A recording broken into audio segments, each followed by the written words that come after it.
Aniimo's closed beta test is running full speed ahead, with countless new players trying out the game for the first time. But if you didn't get access, no need to worry, because we have an official update on the game's full release.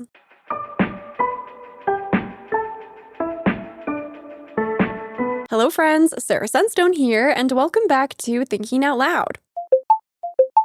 Today, I'll be sharing my thoughts on a new series of official questions and answers from the Aniimo team, covering topics of Aniimo Types, free updates, and even the game's release window. In the case that you're unfamiliar with this upcoming game, I'll have some additional content linked in the description to bring you up to speed. Please shine that lovely like button if you're excited for Aniimo, and make sure to subscribe to my channel with your notifications on so you don't miss out on updates, gameplay, and more. Otherwise, without any further ado, let's get right into it. So we're just gonna follow the questions in order. The first one asks if the team will consider adding some quality of life features like a dark mode for menus and any color blindness options. The team did respond by saying that they are considering this feature for the future, but they can't commit to exactly when it will be added. So it does sound like based off of this answer, it's in the works. I definitely think having some color blindness options would be excellent. And personally, I would be interested to see how a dark mode would work. I'm a dark mode girly. If you have seen my gameplay of the Aniimo betas, a lot of the interfaces are very, very bright.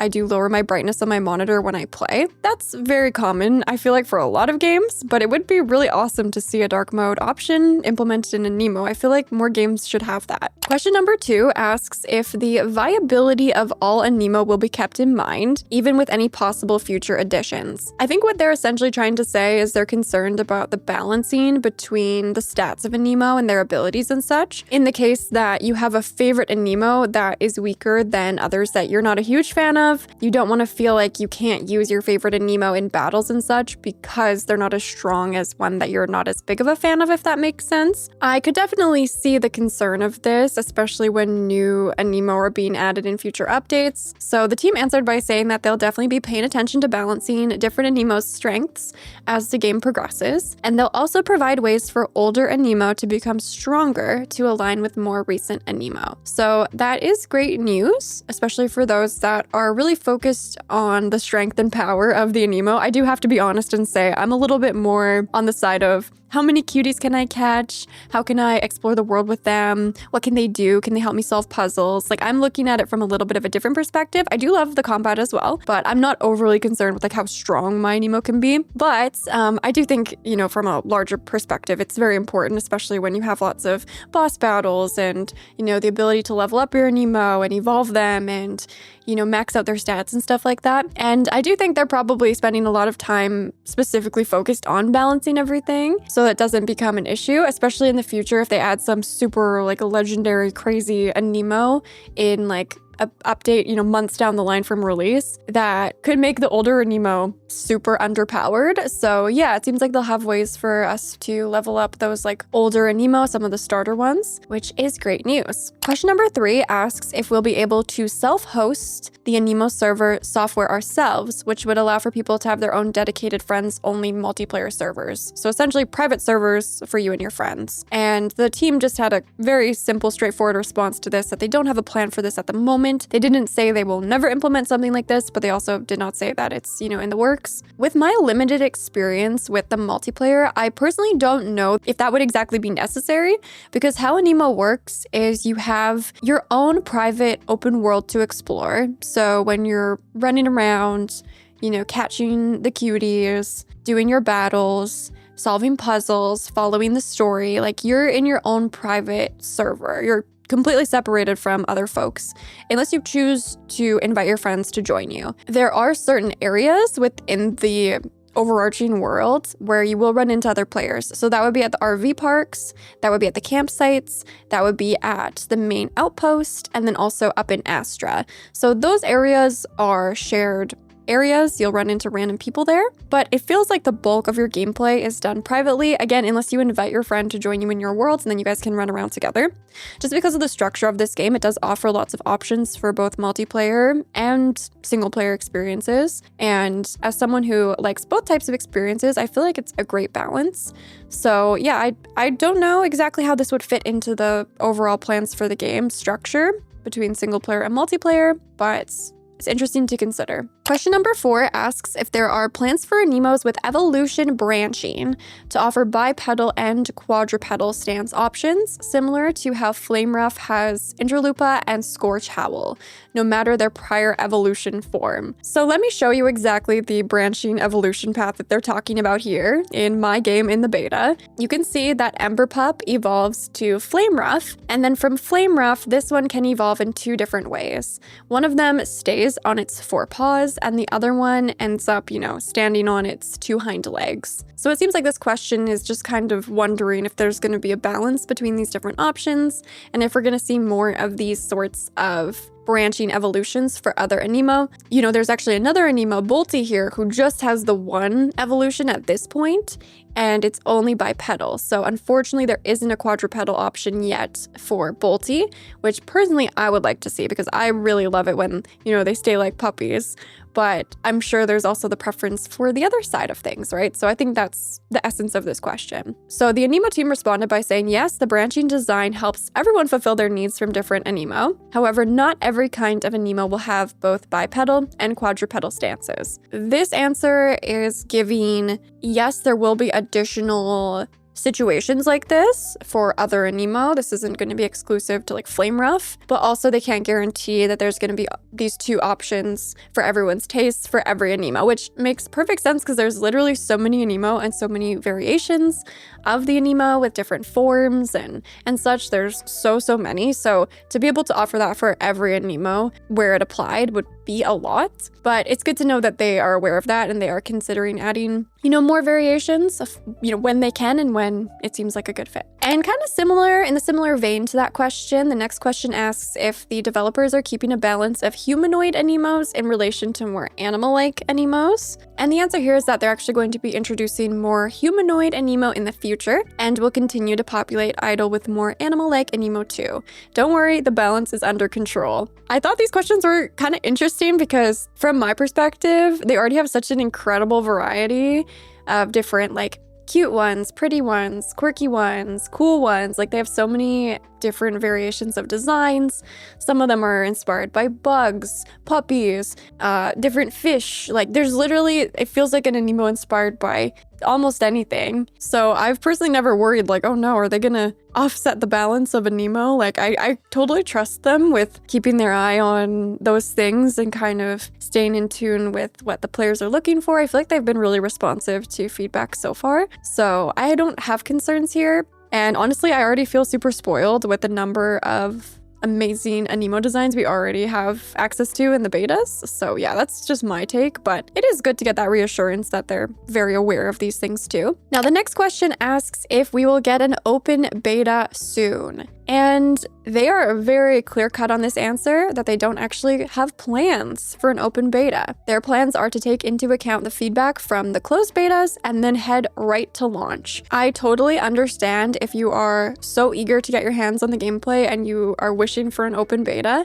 In the case you haven't been able to get access to the closed betas, the game is amazing. So I totally understand if you just want to play it as soon as possible.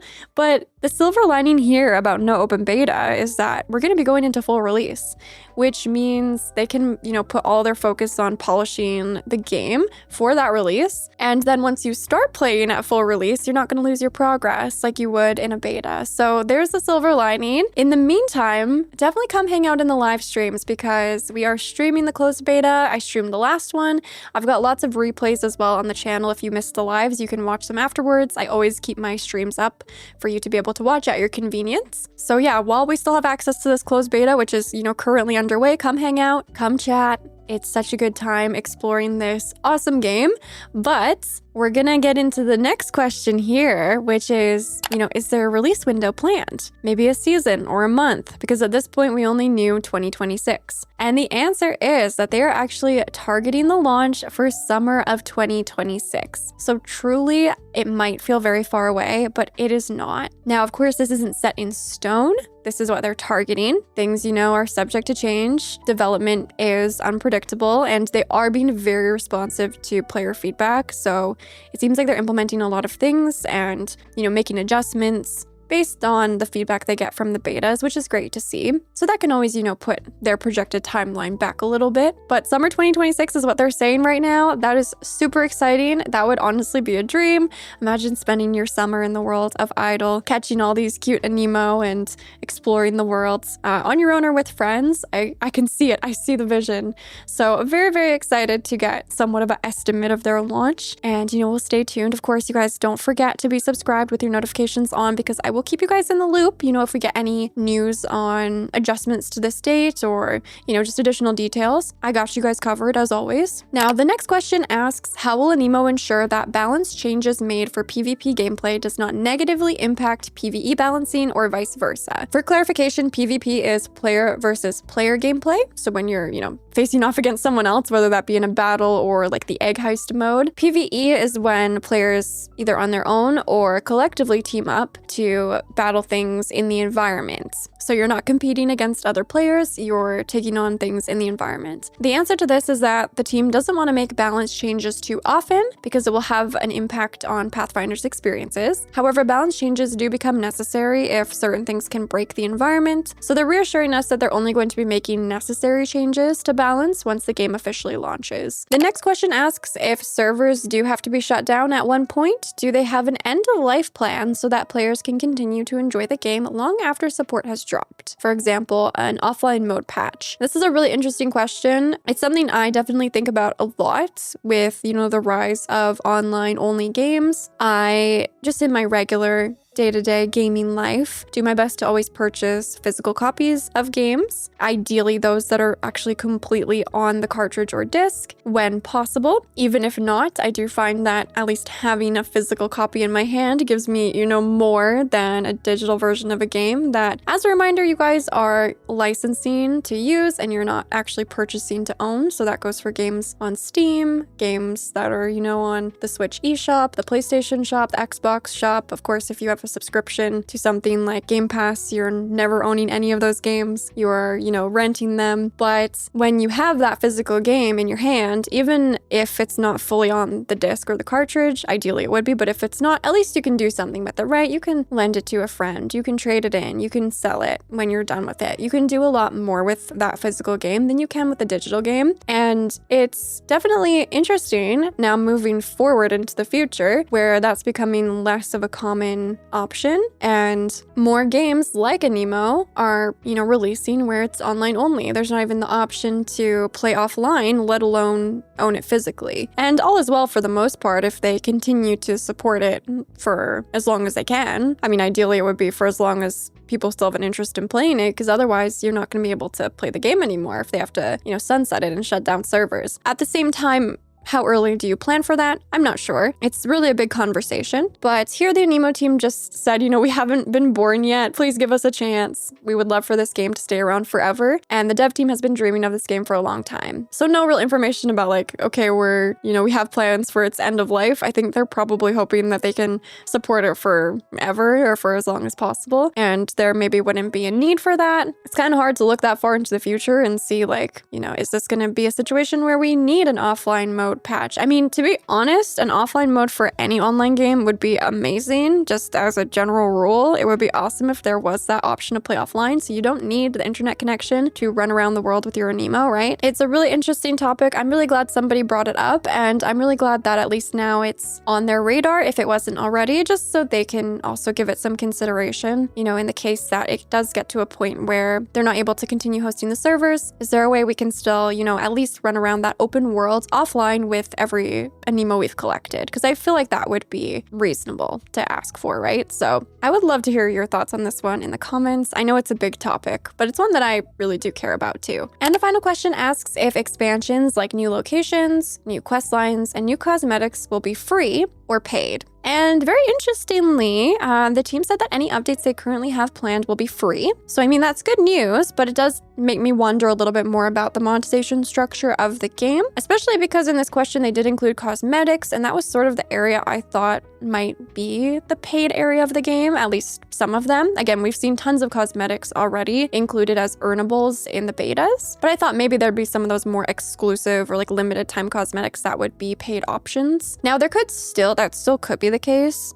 It could be like they do an update where there's a bunch of free main content. Okay, this update has 3 new Aniimo, 1 new little location to visit, a new quest line, and who knows what else, right? Maybe a couple mini games or something, a new puzzle type, who knows? I'm just throwing out some examples. And all of that in the update is free. You can earn a new fit for your Pathfinder and a new little accessory for your Aniimo. But then maybe they also have a premium shop that has some items that go along with that update, like an additional outfit, an additional cosmetic for your Aniimo, something like that. Maybe that's kind of what they mean, but that's what they said is any updates they currently have planned will be free. So I think this should reassure folks who are going to go into this free to play that there will be updates with free content for you to look forward to. And it doesn't seem like you're going to be locked out of any major gameplay or major new features if you don't want to spend money on the game. At the same time, we know they do have to make money. Right? At the end of the day, the game can't be entirely 100% free, so there will be some sort of monetization system in place. We're still waiting for the details on that. So there you have it, friends. That was the latest Q&A from the Aniimo team, but they're actually doing another one, so stay tuned because I will be covering that as well on the channel to keep you guys in the loop on what to expect for this upcoming creature collecting open world RPG game. As always, please feel free to share your thoughts with me down in the comments, anything and everything. You know I always love hearing from you. And with all that being said, thank you so much for watching. I love you all. And until next time, take care.